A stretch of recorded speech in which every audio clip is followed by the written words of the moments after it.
original music podcast.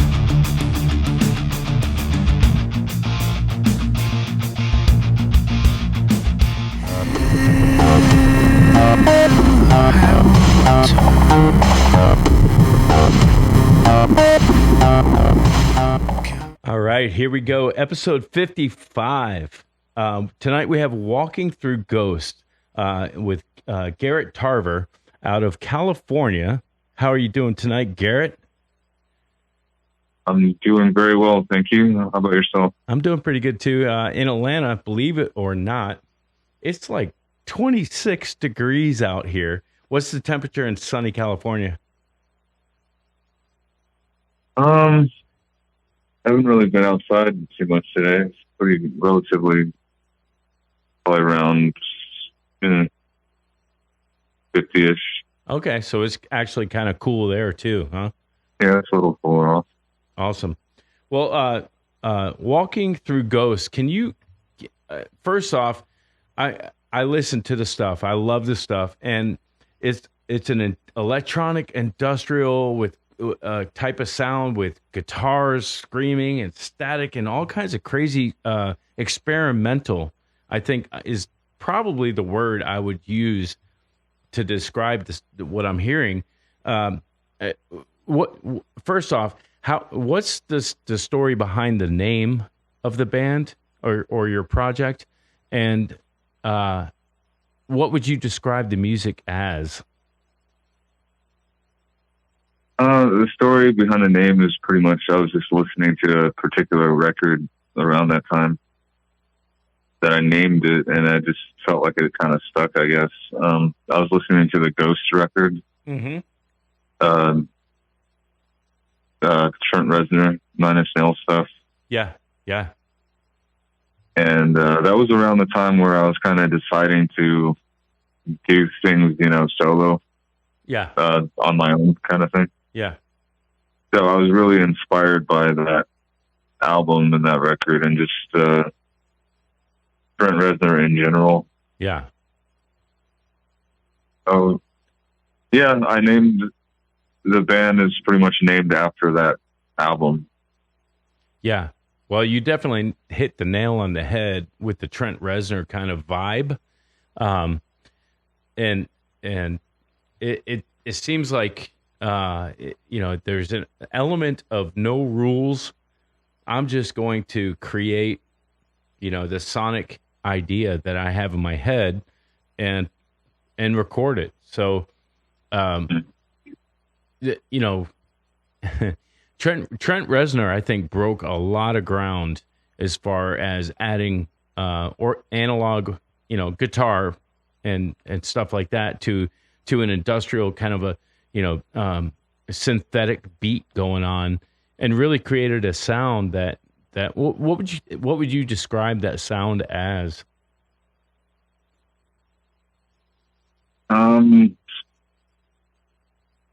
It's industrial for sure.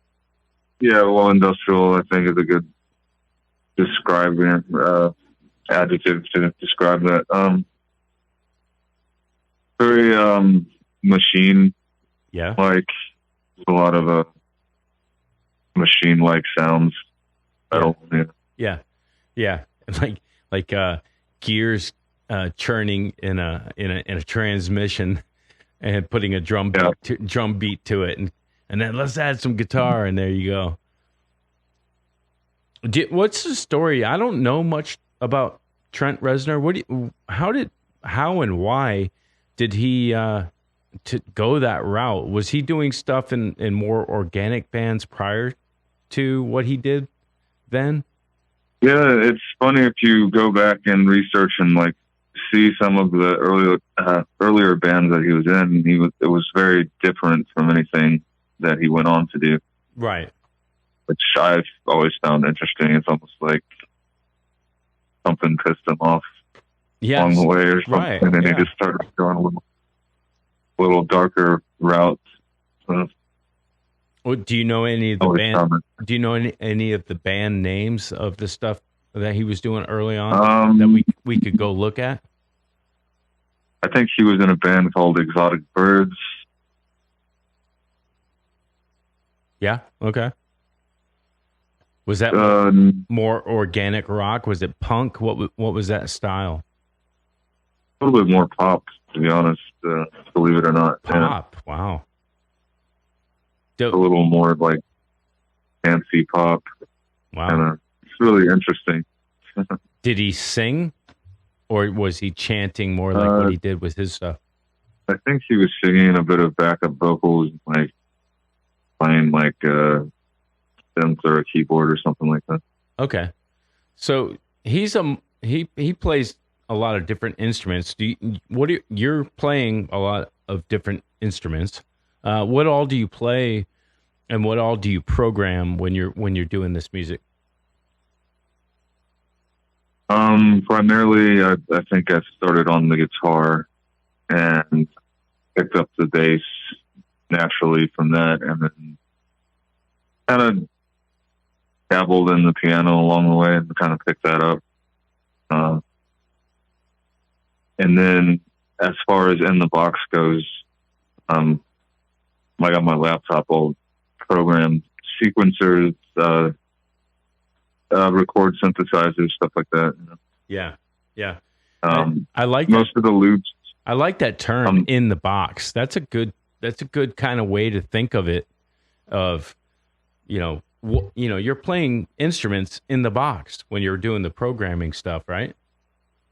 Yeah, pretty much. Yeah. So I mean, in the box, in the box. Laptop. Yeah, it's amazing at how many sounds are actually in the box. How much time do you think you spend on a piano roll, MIDI editor piano roll? You can get lost in that thing forever. Yeah. Really, if you let yourself, there's like no end to all this stuff that's in there. Yeah. To find, which is part of the beauty and the joy of it, I guess. But yeah. Yeah. You got to know when to call it, Yeah. Call something done and be done with it. Yeah.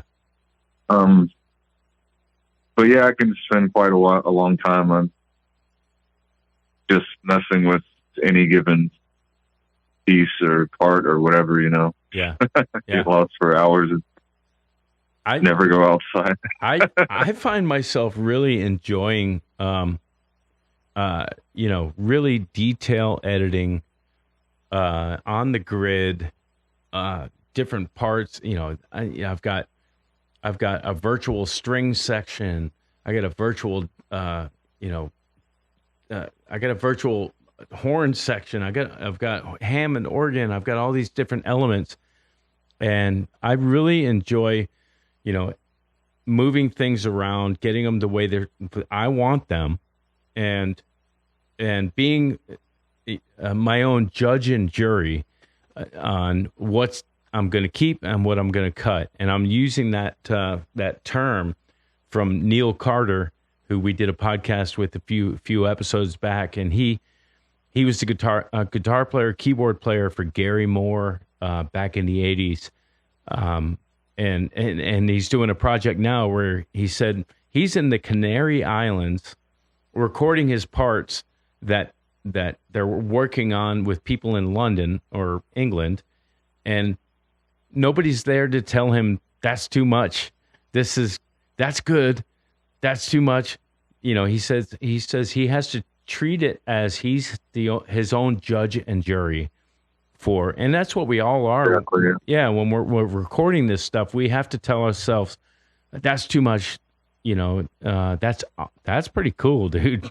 If you can say to yourself, that part impresses me, my own self, I'm keeping it. But some of the frivolous stuff you got to cut. You got to be your own producer, right? So you're your own producer. Yeah, you got to wear different hats and stuff. Yeah. Yeah, and there's nobody there to tell you no or yes. Yeah, and that's kind of a good and a bad thing, I think, at the same time, in a way. What's the bad part of that? Well, it helps to have at least one other perspective sometimes, I think. Yeah. If you're like really close into something, it helps to, have some outside, input. Interpretation. And yeah, I really like the element of the privacy though, because it's kind of hard for me right now in my situation, but It's nice to just be able to be free to do something terrible, Yeah. you know, like Yeah. without any judgment around, you know. Yeah. So if I interpret that, the way I interpret that is the beauty of collaboration is also, is also bad, because you don't have the ability to, you know, throw something terrible out there that, or not terrible, but, you know, something that might not be your best, and with some other controls in the room to tell you, hey, I don't know if I like that part. You know, collaboration is great, as far as ideas coming that you would not have come up with in a room by yourself. At the same time, there's not the ability to fail on a part. I think that's kind of what you're getting at there with that idea. Right.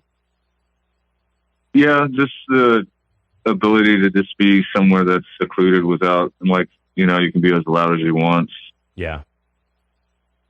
Scream and holler and however you want. Yeah. Like, Yeah. that freedom that you don't get in certain, you know, environments. Yeah. So, you know who did that? Oh, I think in one of the best ways was, I think Prince, when he developed and built, Paisley Park, and essentially him building his own recording studio, state of the art at the time, was kind of a middle finger to, the establishment, and your songs need to, we were talking off air, your songs need to be 3 minutes and 36 seconds. No more. Your songs need to be, this or that or this or that. And the beauty of what he did is just, it's a studio, man. I just want to make whatever comes out, come out and capture it. That's the beauty. That's the beauty of us being able to have our studios, a DAW in your house, to record whatever you want to do.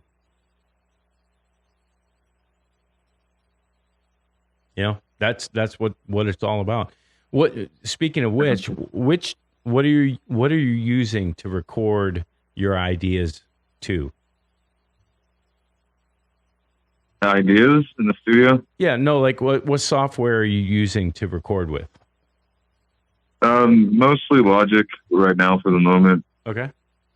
I'll usually use Logic for like an EP project or whatever, and then I'll probably use Pro Tools for like larger scale stuff. Yeah. Do you find it difficult jumping between the two protocols? No, not really. It's pretty intuitive. I think just Pro Tools has so much on there. Like, they both do, but yeah, they both have their different pros and cons. Yeah, their strengths and weaknesses, right? Yeah. Yeah.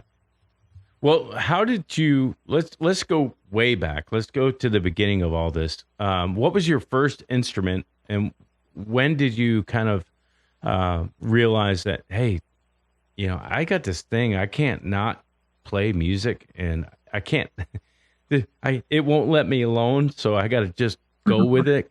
When did you figure that out? I think I was around 12 or 13 years old. Oh, wow. When I figured that out. Kind of a young age to be making major life decisions. Yeah. Yeah. And what was your first instrument, and how'd you go about it? My first instrument was a guitar. Okay. A little Fender Strat. You still have it? No, unfortunately. Oh man, I hate hearing that. Yeah, I wish I still had it. But yeah. Yeah, so I was around 13 years old. I was living in New York. Oh, okay. So you're from New York originally? No, actually, I'm from California originally, but I was living with my dad in New York temporarily. Okay. So, Was he musically inclined, or? yeah, somewhat. Yeah, he plays a little saxophone. Bit. So he was okay with you taking music on. Yeah, he never discouraged me at all. Yeah, So that's cool. And then, so that's 12 or 13. You're in New York. Then what happened?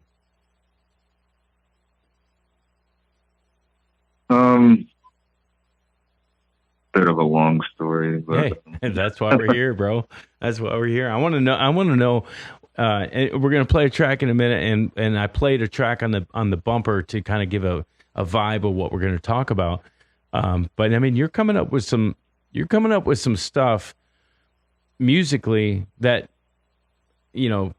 stereotypically, which is a terrible thing to think of, is probably wouldn't be the type of music that I would expect coming from you. But you're doing it, and I want to kind of know how did you end up here playing industrial mechanized chaos? I mean, that parts per million song that we're going to play here in a little bit, that's unreal stuff, man. So how did you get from, your first Fender Strat to learning all of the softwares, obviously, and learning the computer? I don't know about you, but when I came through, it was all about learn the instrument. And then in 95, 96, computers came out and you could actually burn a CD to it. And that was game changing for me.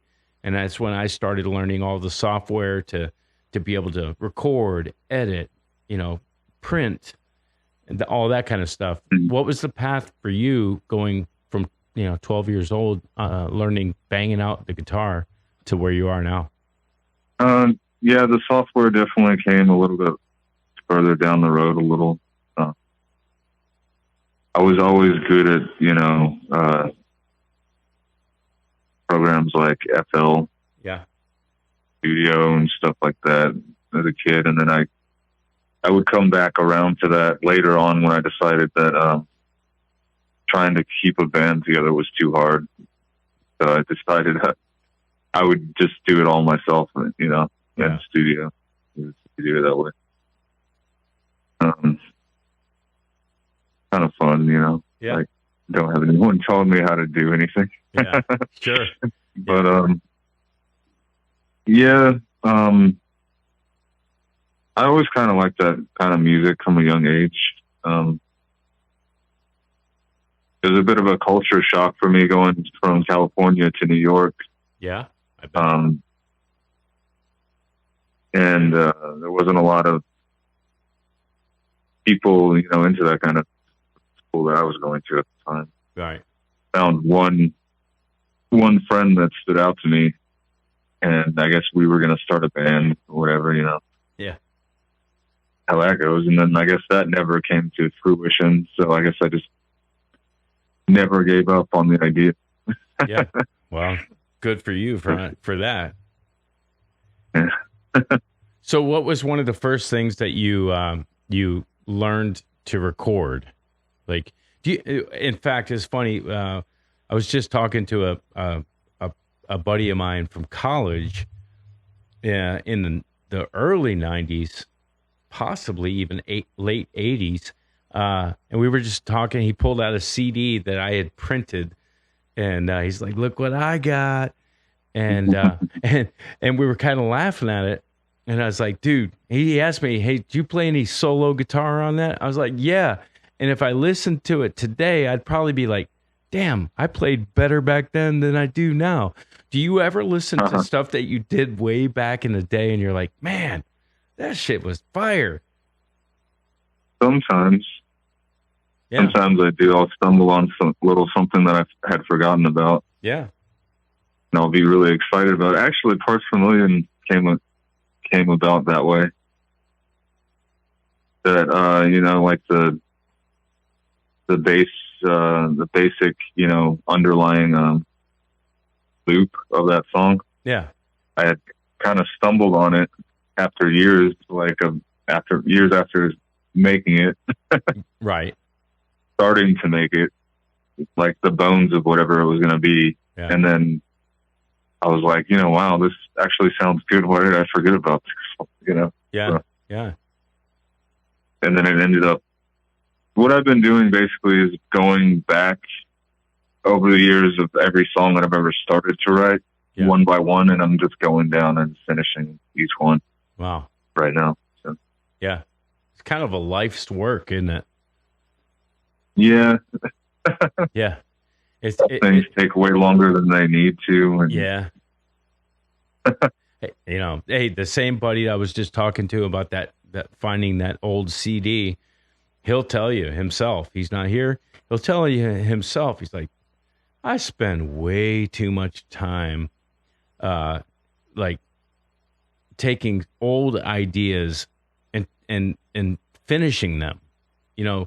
The amount of time it takes, and maybe a lot of people don't understand that when they just, music is kind of a consumable item, like a piece of bread, but you don't understand how many months it took to grow the wheat, to harvest, to bring to somebody that knew how to take the wheat, to turn it into wheat bread, to somebody that knew how to bake it and put it in a plastic bag sliced, to somebody that knew how to drive a truck, bring that loaf of bread to a grocery store for you to eat it in 10 seconds with peanut butter and jelly on it.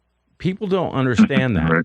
The amount of time that it takes to bring an idea to fruition and properly record it and get it to Spotify's, Apple Music's, Tidal, wherever you can, YouTube Music, wherever you consume your 3 minutes and 35-second song, the hours and dedication that goes into behind the scenes to bring that to you, and they have no clue of how long a song takes.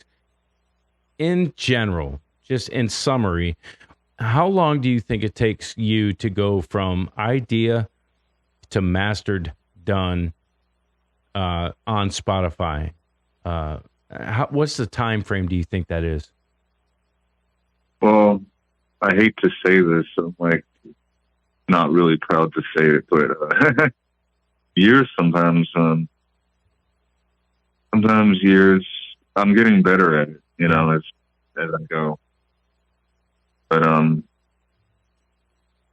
this current record that I'm working on right now is probably the fastest that I'll ever finish a project right now. Yeah, is that the Catharsis record? No, that's the more for the Angel Maker. Oh, you got something new coming. You got something behind that coming in? Yeah. Nice. Coming up in a couple months here. Nice. Yeah, I think that's also figuring out your workflow as a composer. I mean, I would call you a composer. Like what you're doing, you're not just writing a cookie cutter. Here's a verse, here's a chorus. Well, here's an intro, here's a verse, here's a chorus, here's another verse, here's a chorus, here's a bridge. What you're doing sonically is way more in depth than that. And so it taking a little bit more time is understandable. But at the same time, you're probably figuring out your stride, as a marathon runner, your times get better as you run more marathons. And I think that's probably what's happening to you is you're figuring out the workflow from concept to completion, and what that looks like for you. That doesn't look like for you the same it looks like for me.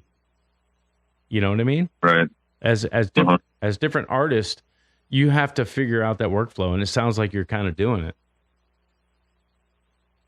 Yeah, definitely. I think I've definitely gotten things worked down to a method of sorts.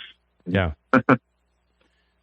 Yeah. I mean, and when you do that, is it percussion first? Is it guitar idea first? Is it? It's typically starts with some kind of drum idea, Drums, drum loop or something. But I have just a million different guitar parts, and sometimes they marry well together, and sometimes I have to wait a long time before I figure out what I'm going to do with a certain part. Yeah, that sucks, don't it?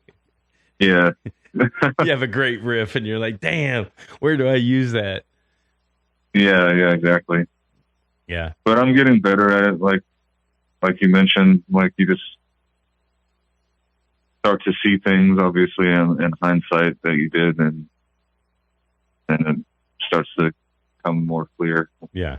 Well, you learn from your own self, right? Yeah, exactly. Yeah, you figure it out. Well, let's take a listen to the first track. Is Pyrophilia. I like the name. Anything you want to talk about before we launch the song? Like, what's it about? What were you thinking? Anything? Kind of like a joke between friends in a way, but I don't want to reveal too much. I guess I just would leave it open to interpretation. Yeah, that's a good way to kind of to do it as well. It's like, okay, I do that with my songs too. People don't have any idea on some of the concepts of what I'm doing as well, and I want them to kind of come away from it, with, oh, I thought it was this, I thought it was that, the mystery of what it actually means. Yeah, it's more fun that way. Yeah, it's definitely more fun that way. All right, so we're gonna listen to Pyrophilia, and this is off of Catharsis.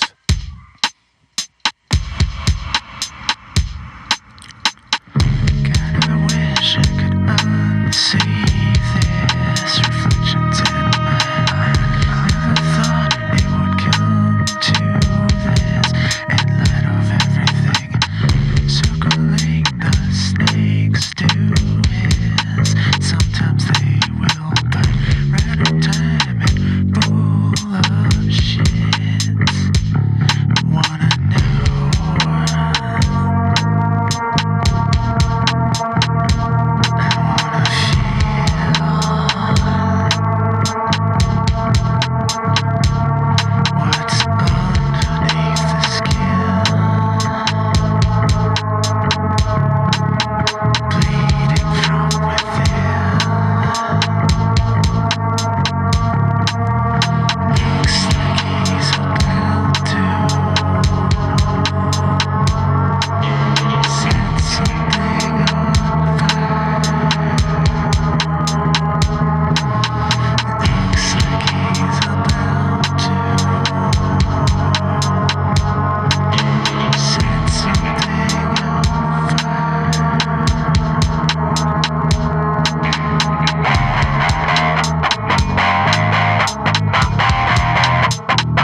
Dude, I love that stuff, man.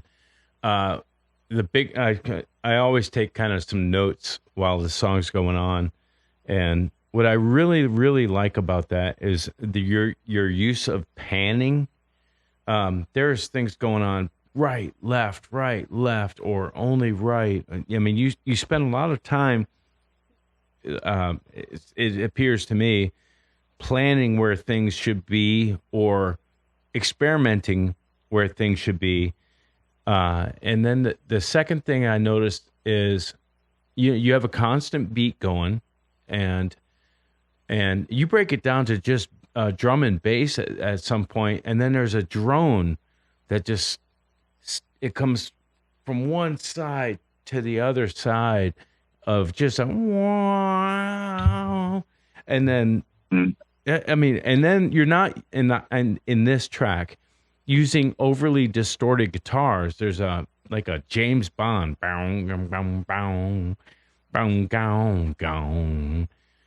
It's really a nicely put together track. I mean, talk to us about the production of putting that track together. Yeah, for that track, I really didn't use a lot of distortion too much. I kind of liked the understated kind of feel and the tone of the guitar. Yeah. For that one, because it was kind of a bit of a lower key kind of vibe song, you know. Yeah. Very artistic. More of a mellow. Yeah, very artistic. Yeah. So yeah, that bass line is actually one that I had been holding on to for a while, for a long time. I won't say exactly, but yeah. Yeah.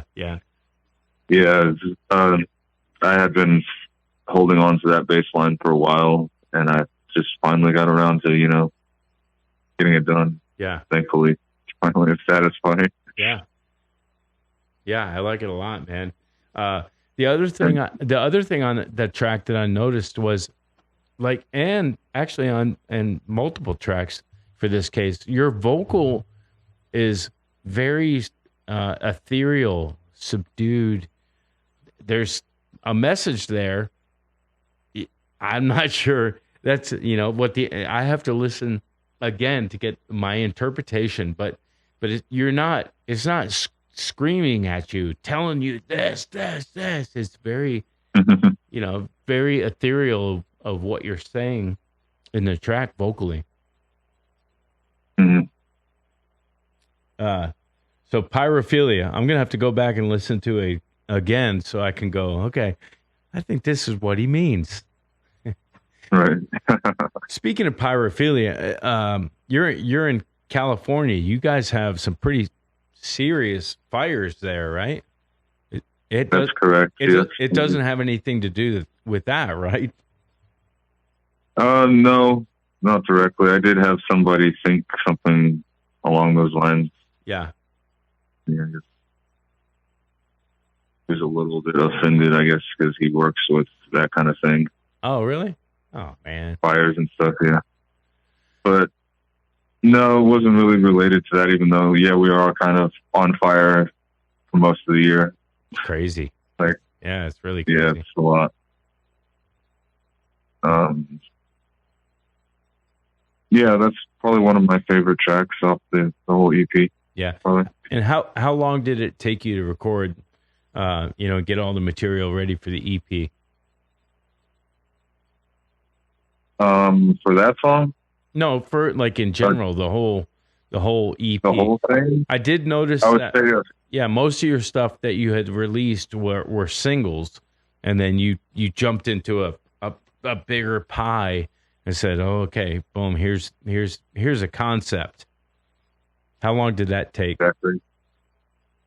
I would say officially it took about, from start to finish, about a year and a half. Yeah. Yeah. It takes forever, doesn't it? Yeah, I mean, I say officially because there's a lot of parts on there that I use that I had come up with years ago, you know. But yeah. You have to kind of set a timeline to, you know, get things. Yeah. When you're recording, are you with on the grid with a click, click, click, or are you just kind of working around the drum loop? How are you kind of getting because it feels very loose. It feels very loose as far as sounds coming from all directions. But there's got to be a constant. I'm imagining, the drum loop is keeping a constant. But do you play with a click, or do you find a click is, kind of confounding? Typically, no. I typically would just let the drum loop keep time for me. Okay. Yeah. More comfortable that way. Yeah, that works. Why I tend to start with the drum parts. Right. And just couple that with like some guitar parts. Yeah. Pretty much, and then just figure out what other crazy sounds I can come up with. Yeah. Yeah. It sounds like you like to experiment with sonic ideas. Like, I wonder what this would sound like. The drone, that drone, that it also kind of panned from one side to the other. It was very patient, what I would call. Like, as a guitar player myself, I like to be patient and boom, ride a note for all it's worth. But that was like, it was actually almost like a howling animal.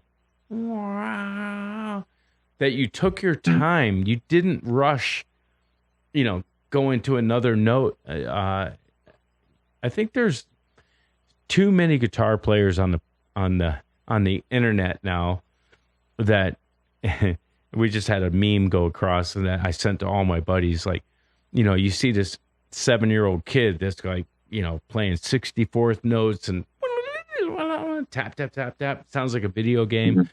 And the meme was something like, all right, can we just all agree too much whittly, whittly, whittly, whittly, and just play a note? And that's kind of the vibe I got from that. It was freeing because it was nice and long. Was that intentional? Yeah, very intentional. I think one thing Trent Reznor said one time was it's more so the attitude behind the note as far as more than the complexity of the notes. Yeah, yeah. It's more about capturing the spirit of what you're trying to do, Yeah. I think I find I'd like to take difficult. my time on the... Yeah, it's difficult to be patient. Yeah. Do you find it easy or difficult to just relax and play a phrase that's one note? But there was more going on than just playing a note. There was like a, there was a thing. Yeah, it was kind of a pitch, a bend. Pitch bend. Yeah. Yeah. The pitch wheel. Yeah, I like playing with that thing a lot. Yeah. Now, so that's a good question. If you're using a pitch wheel, was that a VST? Was that sound a VST? Like some sort of virtual instrument, or was it an actual guitar? Okay. Yeah. Some kind of synth I was messing with, Oh, okay. It sounded like a guitar, though. I mean, you could have said, "Hey, yeah, I was playing a Jaguar, and I just took a note and I bent it an eighth of a step and then bent it back down," and I would have said, right. "Yeah." I love trying to make guitars or trying to get synths to sound like guitars and organic instruments and stuff like that. Yeah. Yeah, I fall in the category of I need a cello. I'm gonna find a cello here, and I'll find a cello. But whenever I go into VST world, and we're gonna nerd out here on software, where I'm looking for, I'm using my MIDI keyboard to, find a sound. Whatever, and there's so many sounds. Do you ever go in a rabbit hole on finding sounds? How long does that take? Oh, all the time. I try not to get, shiny object syndrome. That's a good You're way to getting put it. distracted yeah. But, yeah, you can get lost in that stuff for sure for hours and days. And get nothing done. You get nothing done, right? Yeah, exactly. Yeah, you have to kind of pay attention to the progress that you're making over time. So, yeah, I like to try to find all kinds of sounds. Like I try to make sounds, synths that are kind of like just ordinary, and I try to get as much, noise out of them as I can. Like try to make them sound kind of like as abrasive as possible. Yeah. Dude, you are totally reminding me that I'm talking about, a music project with Elon Musk. Like the way that you kind of look at creating things like, I just try to make a rocket land by itself. You have a very analytical kind of vibe of how you approach a sound, just making a sound. I just want to make a keyboard sound like a guitar. And Yeah. and I can't imagine that. I think that is why it might take you, you're finding your workflow now, but it might take you longer than normal because you are not going to stop until you get the sound that you hear in your head, like Hendrix. Yeah, pretty much. It's kind of an obsession, I guess, in a way. Yeah. Well, let's talk about let's talk about the vocals. When you approach a song, like I said, you're not approaching it aggressively vocally. In your mix, what is like I look at my mixes as what I need in front. Who's the star of the mix? Sometimes it's the lead vocal. Sometimes it's a guitar riff. Sometimes it's the drums. When you're approaching your music, who's on first? What's on second? And I don't know is on third. Like, how do you layer out or is every song different? How do you approach it?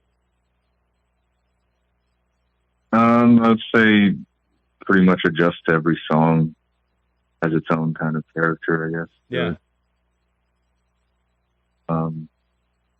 I heard somebody use the analogy of cooking, which I thought was really brilliant. Using different, you don't want to over season, right, or under season, Yeah, you can always. Kind of how I think about it. Yeah, you can always add more salt. Yeah, exactly. Yeah. Vocally, though, you're not saying, "Here I am, the lead singer. Let's go." You're kind of giving a vibe with the rest of the music.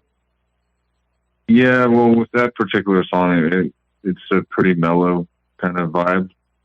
Yeah. So I wanted it to have kind of a mellow sounding vocal with it to some extent. Yeah. Match with the vibe of the song.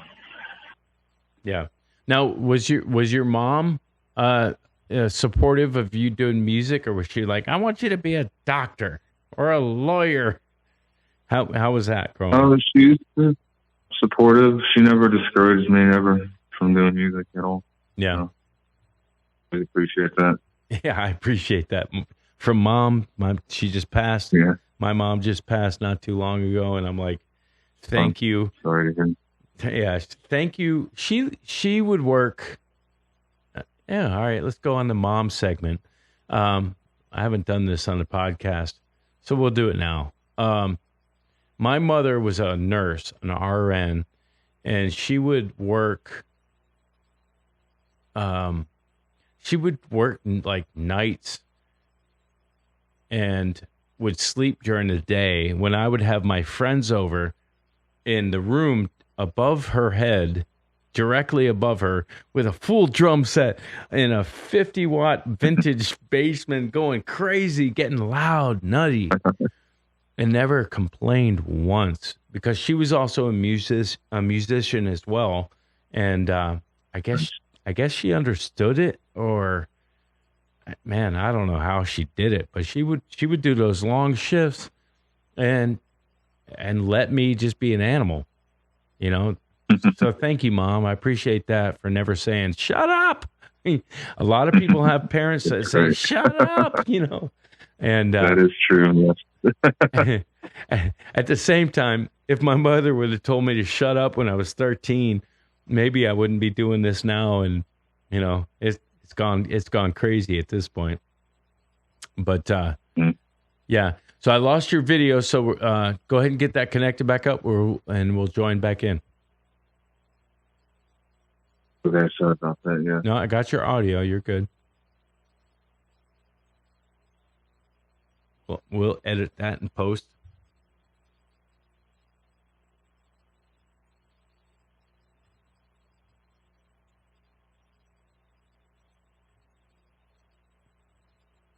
Video. I'm not sure how to get back. That lower corner that says start video.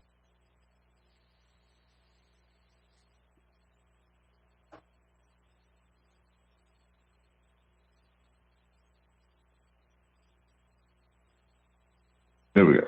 There you go. Well, speaking of parents, what was maybe the best or worst advice that either one of them gave you towards your music trajectory? It's a tough one. Yeah.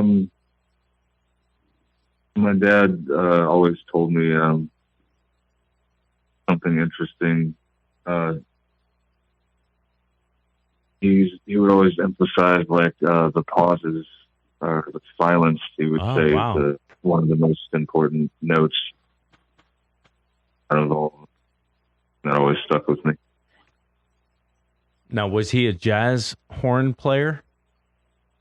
Yeah, he would play or blues? Alto sax, I believe. Okay, that's the straight one, right? Or is that soprano? I think soprano. Yeah, the Kenny G one, I think, is a soprano. I don't know, but yeah. Is he? But yeah, that was his thing. Yeah, the time and space in between notes is as much, if not more, important than all the runs and phrases. Right? Right. Yeah, exactly. Yeah. Kind of like, B.B. King and some of those blues guitar players, the whole less is more. Maybe that's going to be a comeback. That's going to be a comeback on the internet. It's like, I'm going to hit one note and make you feel it instead of 84 notes and make you go, oh, I didn't understand it, but that was cool. I think that was cool. That was crazy. Whatever that was, and much respect to the guys and girls now that out there that can do those intricate virtuosic type of things, but unless like Rush, Dream Theater, any of those type of bands, that only dudes went to go see, there was a reason, because only musicians are going to understand what you're doing and go, oh wow, that was amazing. If you were going to play music, music for music's sake, you probably need to be able to play 1, 2, 3, 4 note melodies that sing and capture people's attention, right? Mm. Yeah, it's very, very easy, easy to overplay, right? Yeah, exactly. Yeah, so a lot of feeling can be lost, I think, in that. All of it. All of the feeling. Yeah. So who are some of your like current artists that you like to follow? You mentioned Ghost earlier. Those guys are amazing. I like Ghost. I like them. Ghost No, that was actually the record by Trent Reznor, Oh, or by okay. Nine Inch Nails. That Oh, was okay. instrumental, and that was kind of like what I named the band after. Gotcha. But Ghost is a good band. I like them. Yeah. I've always been really deep into like Radiohead and Deftones, all the new metal stuff Right. that you would think typically Korn, Yeah. Deftones, System of a Down. I would always really liked Nirvana early on as a kid. Sonically or compositionally? Both, just everything. I liked how he didn't really, stick to the rules or anything of like how you're supposed to do this or that, Right. What I always liked about that. Music just sounded more interesting to me. Yeah. Yeah. Well, when you have when you have the want and need to just break rules, I think that is actually, if you looked at rock and roll in the dictionary, I think break rules was kind of like number one. I don't know. Yeah. I mean, the whole thing with Elvis shaking his hips was breaking the rules, and that kind of got lost and is lost. What would you say? Would you say music today is a bit cookie cutter? Somewhat. Yeah. Especially with the whole idea of like AI coming out, and where that not all that inspiring. Yeah. Yeah. Yeah. Not all that innovative or anything. It's just going to take from whatever exists, I imagine, and just, probably, I think it'll probably end up doing mostly like jingles. Yeah. You could stock music. You could knock out a jingle. You could knock out a jingle in a hurry using AI. Yeah. Yeah. Yeah. But, and maybe that's where we're headed, where it's just nothing but it's Muzak. If anybody's old enough to remember Muzak in elevators, is elevator music that's been polished up into a shiny turd. It's kind of where we're headed. Have you happened to see on the internet, whether it's whatever platform you're on, the new Elvis video, putting it together, Elvis's all-star band? Have you seen that? No, I haven't seen that. Okay, check it out. It's got Elvis as his Vegas self doing a live thing. I'd like to introduce you to my band, Marvin Gaye, and like starts naming like all these artists, Michael Jackson. Like it's got all these artists, and literally their voices in time with the music. It's actually kind of like on a production level, the amount of time it would take me to do that and sync it to video of these people in their prime. Oh man, it would take me a month to do a 45-second, 1 minute clip of what they did, and in AI, and that's kind of the scary part for me as far as the AI goes. But it's actually still kind of intriguing and brilliant to me as well. I mean, like, you have to respect where we're headed. And how many times have you pivoted in the music genre that you're in, going from, all right, we're burning CDs in our computers now. Okay, great. Now we're streaming, and you got to be able to figure out how to make an MP3. All right, great. All right, now we're doing video and we're doing shorts and reels and things like that. How many times do you think you've pivoted with technology as it changes in your career? I can think of maybe 2 or 3 major times, probably. the obvious one being in like around 99, 2000. Yeah. With file sharing. Yeah. Napster era. Yeah, all that and stuff. And other than that, not really too much. I used to be kind of a bit of a snob when it came to like electronic music, to be honest, which is kind of ironic a little bit. Right. I'm doing it now, but I used to be more into like the organic side of things, and I was a bit of a snob about the band is not totally organic or not. Right. I think I kind of got away from that, from listening to bands like Radiohead and stuff. People that they're not totally organic, but they're still very artful, I guess, in their crafts and how they. It's not just like techno or like Yeah, basic, like it's still like has creativity and life to it. Do you think that a lot of that transition, and we'll just go ahead and go there. There's so much beating on and scapegoating, playing with tracks live, and I'm right in the middle of it because I don't give a shit.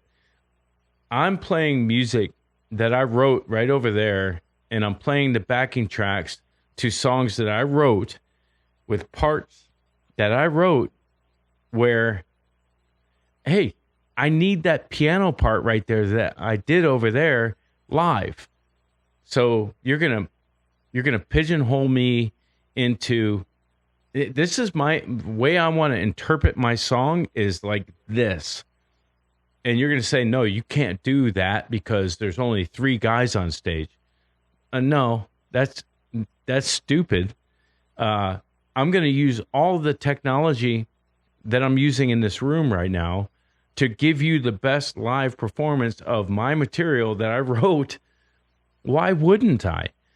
So, like the Radioheads, were those some of the bands early on that were doing some of the backing tracks and theatrical video stuff going off? I mean, I think that those were the bands that were breaking ground of, okay, it's not just 4 guys on stage looking at their sneakers as they play music. There's something going on. There's a thing here that's happening. What are your thoughts on backing tracks, playing live, and any of that stuff? Well, definitely, I think that they were some of the pioneers of a lot of that stuff.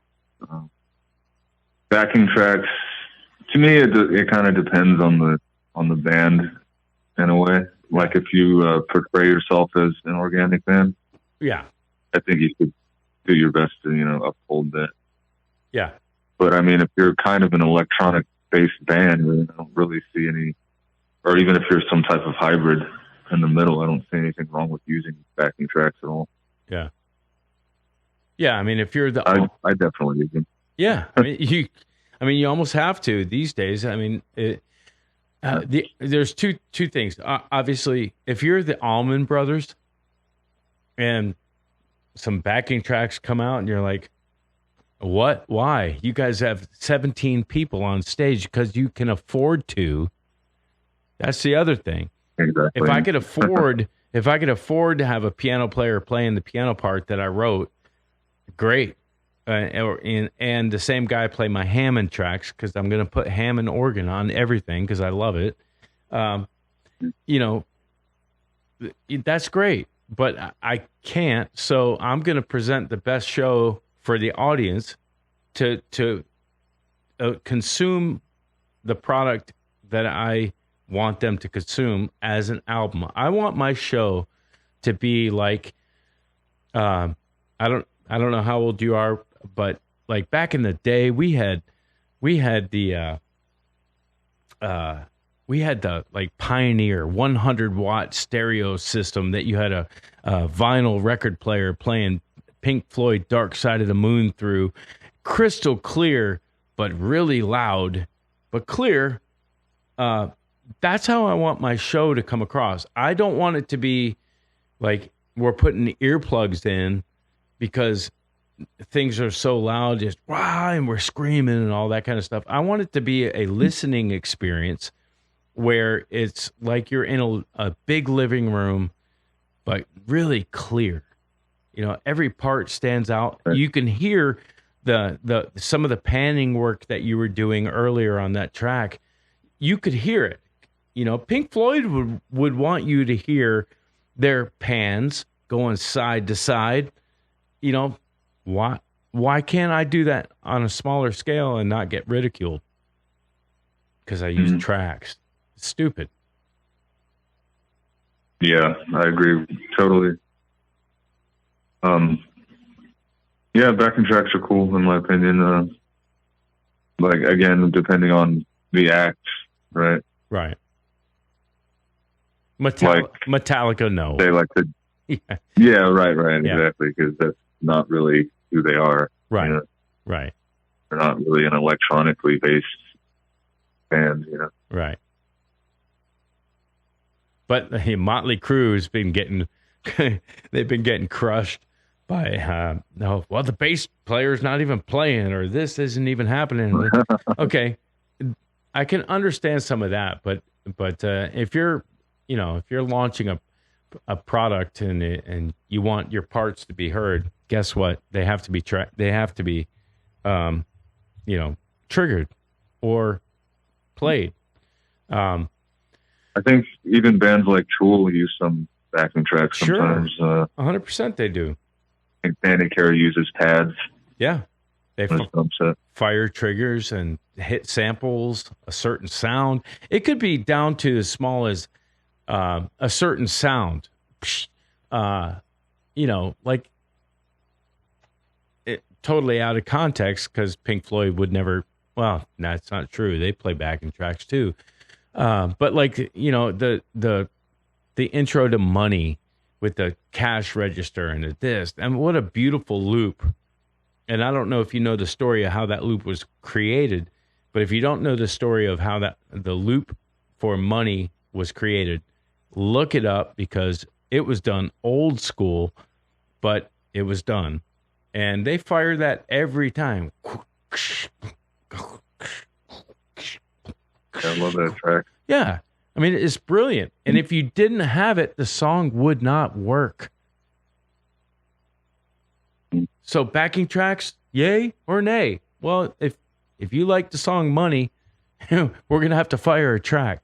And that's your point of guys, drummers that are hitting a sample or, firing a thing.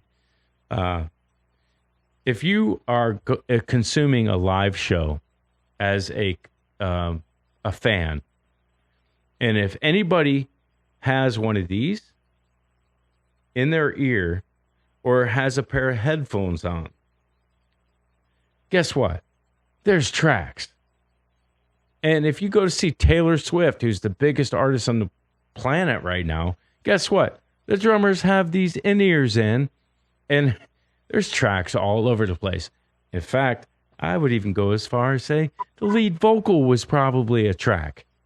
Because the way she's dancing around. Possible. Yeah, the way she's dancing around, it's not real. Nothing's real. Yeah. All right, we're going to move on past my diatribe about backing tracks. And then we're going to listen to Nemesis from the same record. Anything you want to say about this to set it up? Just kind of the vibe that I was going for the song, what it kind of turned into was something that reminded me of like a really good fight scene. A fight scene? Okay. Yeah, just like that kind of intensity to it, I guess, is what I was going for. All right, so it's battle royale, huh? Yeah, something like that. All right, let's check it out. Nemesis.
So that track is the polar opposite of the last track, where heavy use of distortion, right?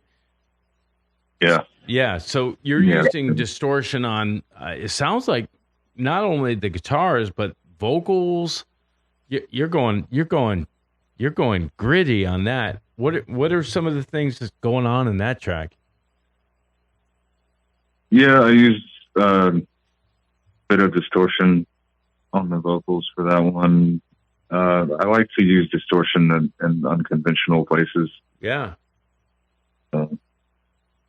Figure why not? Yeah, right.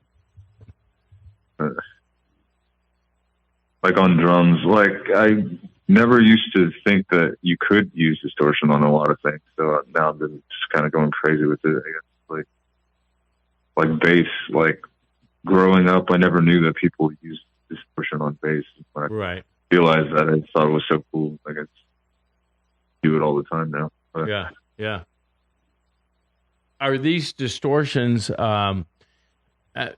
in your DAW? What are you using to create such chaos?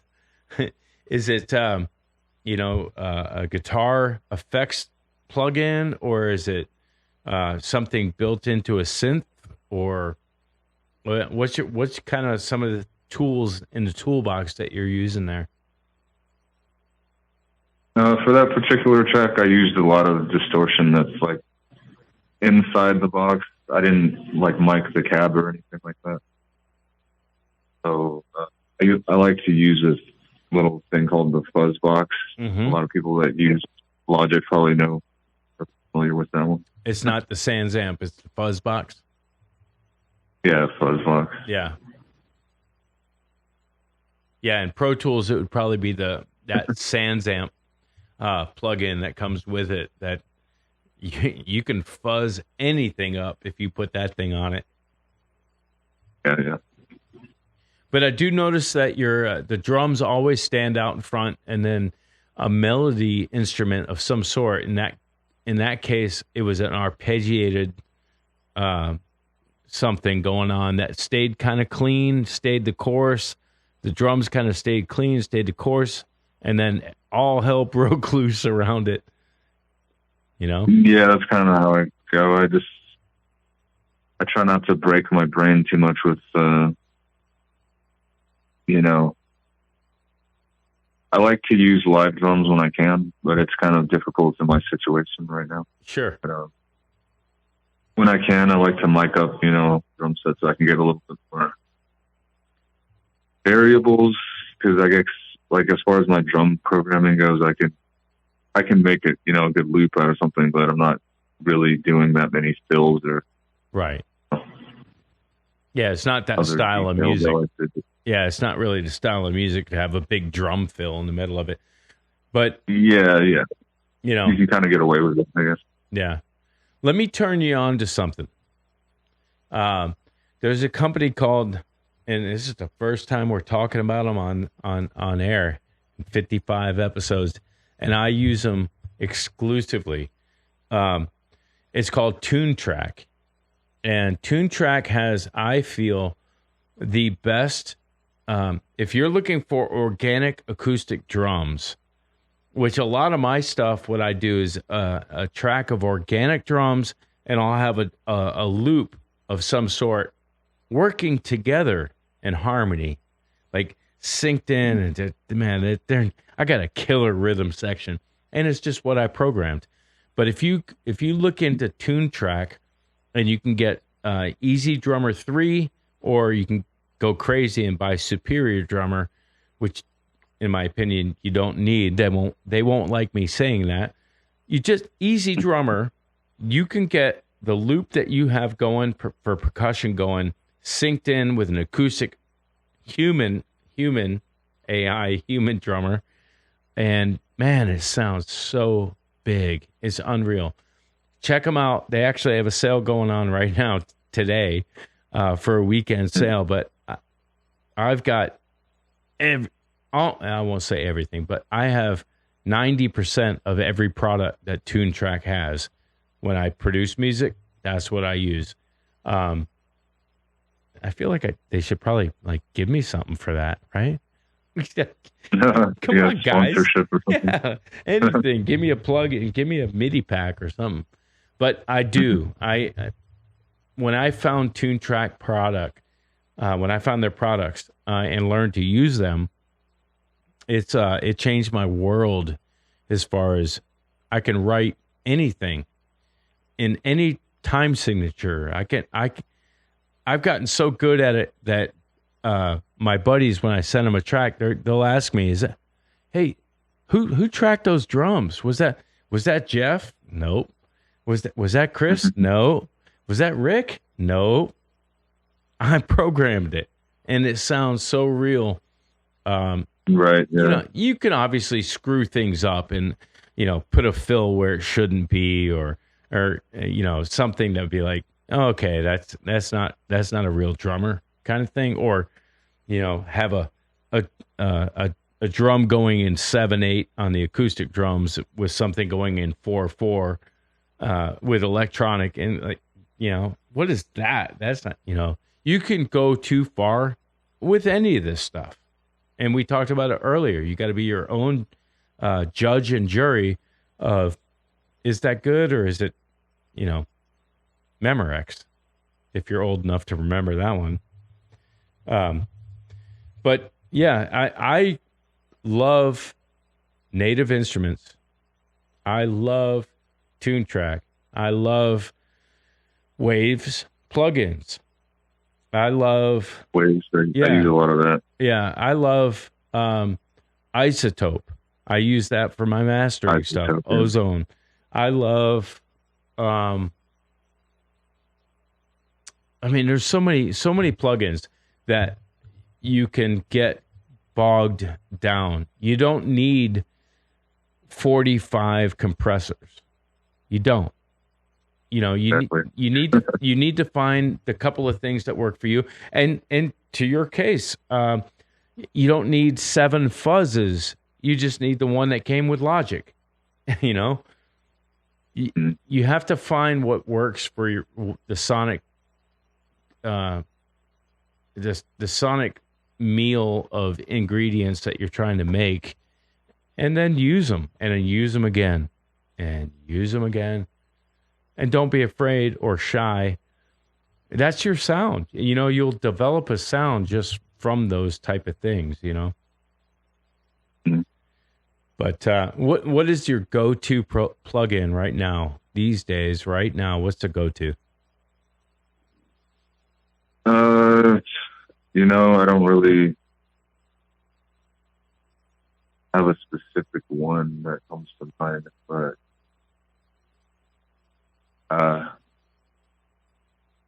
I'm really liking playing with a lot of echoes, Okay. reverbs, and stuff like that. Yeah. And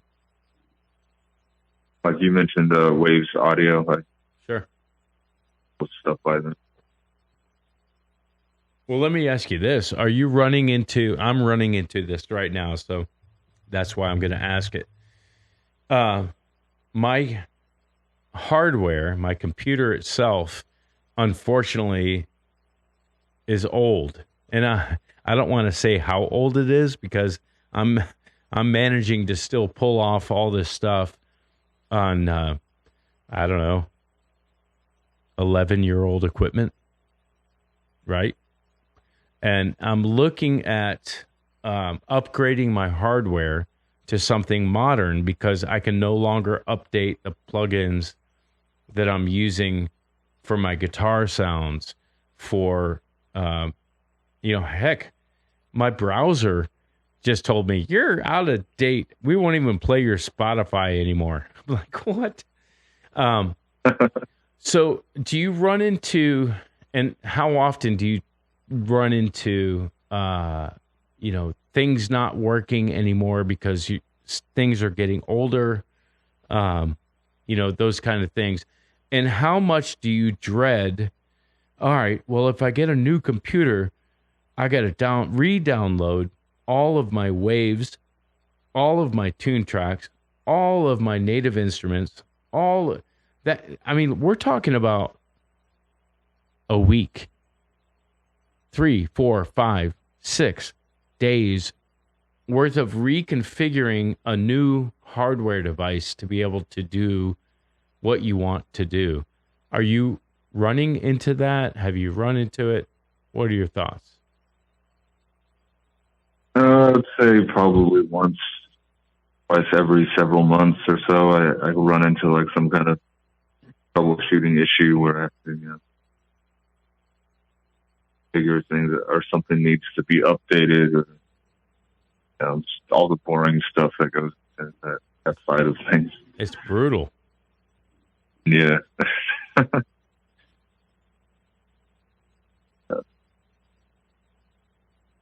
A new like operating. now I have to figure out whatever's happening with Spotify right now. Right. That's a good point. That's a good point. We went to play some tracks that you obviously have on Spotify, and these tracks we're playing right now, they're obviously on Spotify, but they wouldn't work for me. So, there's an update somewhere about something that halts all progress, and that kills me to no end. That somebody releases a new operating system, and I got to do all this work. Like, what are you guys doing? If there should be any regulation, all right, here's where I'm pro regulation. Man, make my stuff work every time I turn it on. How about that for regulation? I want to be creative every time I plug in. But nope. Yeah, I've got people that say, just turn off auto updates on your machine. Okay, great. But when you're like 7 operating systems behind, and now just your regular, Safari browser won't work anymore, well, that's no good. That's not good either, But it gets old. So last track, Parts Per Million. What do you got to say about that track before we play it?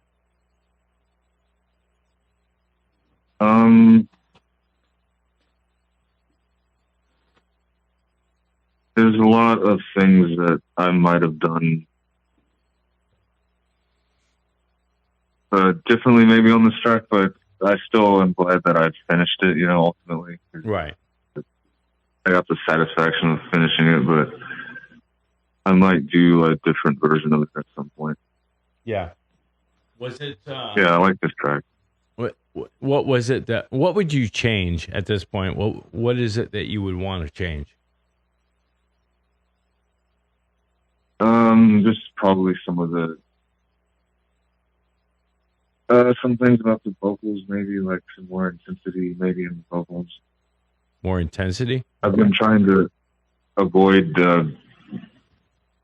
never finishing anything because I'm too much of a perfectionist, you know. Right. So I'm happy that I actually finished it anyway. Right. And let's do better, you know, as we go in the future.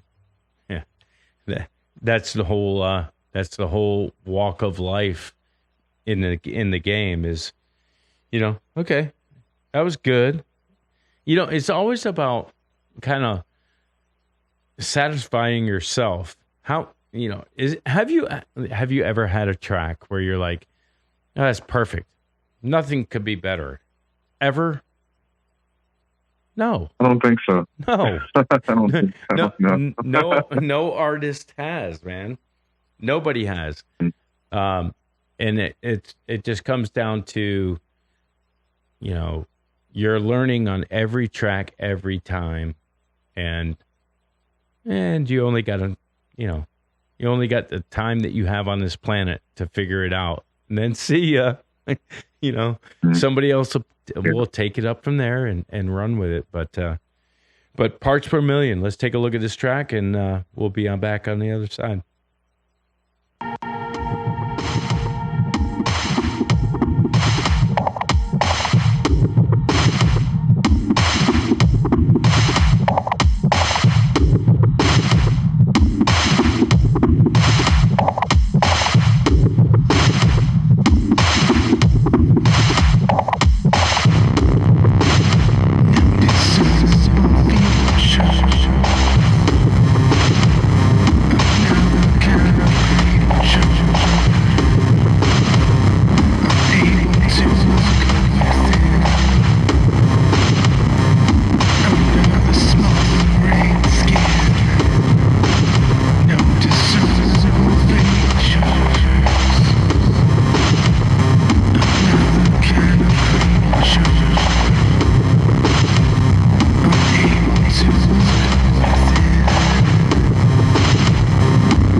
Yeah, that track is, I think, the epitome of your sound. I listened to that while I was taking a shower. When you, I think you reached out to us. I don't even know how we got in touch with each other, but I that song came on. I took an entire shower, was brushing my teeth. I'm like, this stuff is awesome, man.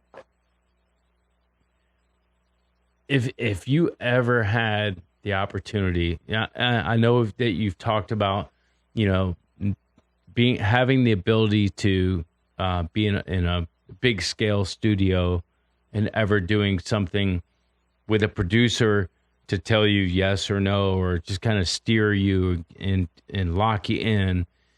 If you ever get the opportunity to do that and spend the money to do that, that's the song, bro. There's stuff going on. There was a angelic arpeggiated thing at about 6 minutes in that was like, it was perfect. It was a perfect part. I love the track, and I love that it's the freedom in it. I would love to hear it if somebody like who produced Trent Reznor? Who was his producer? Him?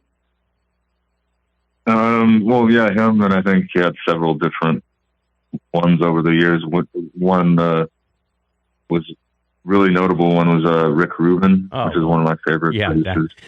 If you ever had Rick Rubin on the bankroll and had the opportunity to do something, doing that track with Rick Rubin, where he would just, tighten the cake up and make it would be as good as Reznor. It would. I mean, there's so many things going on there. After the lyrics are done, there's a whole instrumentation thing going on that guitars are there. It's you definitely. How long did that take to record? Like, how long did that take to kind of finish? That song was probably one of the longer ones. Yeah, I bet. I think that was one of the last ones that I finished up. Yeah. Dude, I can see why. I mean, you got a lot of time, and you got a lot of ideas, so I could see where that would take, a minute to finish up. Yeah, it kind of fell a little bit longer in length than I really intended it to, but it's perfect. It was a whole shower. Yeah. It was a whole shower for me. Yeah. Why not? Who cares? Yeah, I mean, it's cool. I like long songs myself. Yeah. Yeah, I mean, it's nobody can tell you it's done until you tell you it's done. Yeah, pretty much. Yeah. Well, that's cool, man. I dig your stuff. Keep doing it, man. Keep recording it. Keep refining it. Keep figuring out your workflow. Get the stuff done quicker without substituting quality. Keep it good. The one thing we have not talked about, and I should have earlier, is guitar tones. How are you getting your sounds in? I use Positive Grid. Again, should be getting paid. I use Bias Effects, Positive Grids, and I've got a Kemper. I record all the Hope Sanker stuff with Kemper. I don't record anything else with it. But how are you getting the tones that you're getting? Honestly, it just kind of depends on what mood I'm in. Sometimes for that EP, I mostly just plug direct into the interface and really mess around too much. But sometimes I might feel like having, miking the cab on my amp, What do you use? Yeah. What amp? I have a Line 6 right now, Okay. Yeah. which has been pretty faithful over the years. Lasted me a long time. Yeah. Which one? Do you know? Spider 5. Yeah. Okay. Mm. Man, Yeah. you got a lot of choice sounds. Clean, dirty, crazy, insane. You got the insane switch. Yeah. Yeah. Definitely endless. Yeah. Yeah. Any plugins for guitars? Any slate or amplitudes or positive grid? Any of that? No, not really. Kind of throw some EQ on there and to my taste, whatever. Right. But are you I like it. Are you adding fuzz to those or delays or when you're recording? How are you getting the sounds from interface to tape, or in this case, digital? Usually for this one, I would just use whatever I found already in Logic. Oh, pretty okay. much. I gotcha. Nothing too complex or anything, honestly. Yeah. Yeah. Well, it sounds complex. I'll tell you that much. I mean, it sounds like it's out here. But man, that's awesome that you're putting down what you want to put down, and stuff sounds great, and you're releasing EPs, singles, all that kind of stuff. Have you found that there's any difference between capture rate, a term that we know now, capture rate of doing EPs to singles? Not sure what you mean. Have you got more attention by a single than a whole EP?